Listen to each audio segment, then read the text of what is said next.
In our first Guitar 101 video, we talked about the various pieces and parts of the electric guitar. Now we're going to talk about some maintenance issues with the guitar. New guitar buyers may not have to worry about some of these problems right away, but whether you've purchased a new or a used guitar, the first thing you should do is take it to a professional and have it set up properly, and that includes adjusting the truss rod. The truss rod is that piece of metal in the neck that keeps the neck straight and keeps it from warping and bending unnecessarily. You should not attempt a truss rod adjustment on your own if you're a guitar newbie. Now, if you purchased a used guitar, you may have problems with shorts in the wires of the pickups and the connections of the volume and tone controls.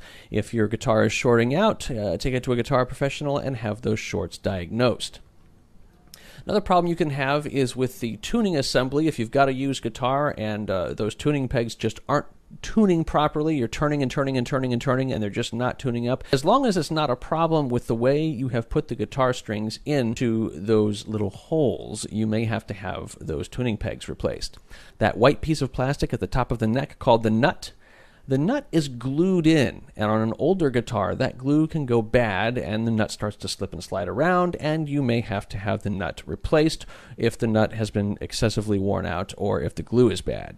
Another problem that guitar newbies often face, especially with a new guitar, is the action of the guitar. And the action refers to how high or how low the strings are. This is another part of guitar setup. When you take your guitar to a professional and you ask them to set up the guitar, if the strings are buzzing against the frets, the action is too low.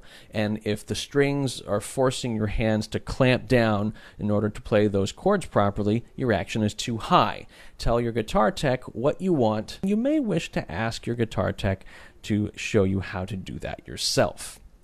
And that's a basic look at some of the things that can go wrong with your new guitar, whether it's a new guitar or a used guitar. Remember, if you buy any guitar at all and you have no experience with these things, take it and have it set up properly. Your first experiences with that new guitar will go a lot more smoothly. For GearWire.com, I'm Joe Wallace.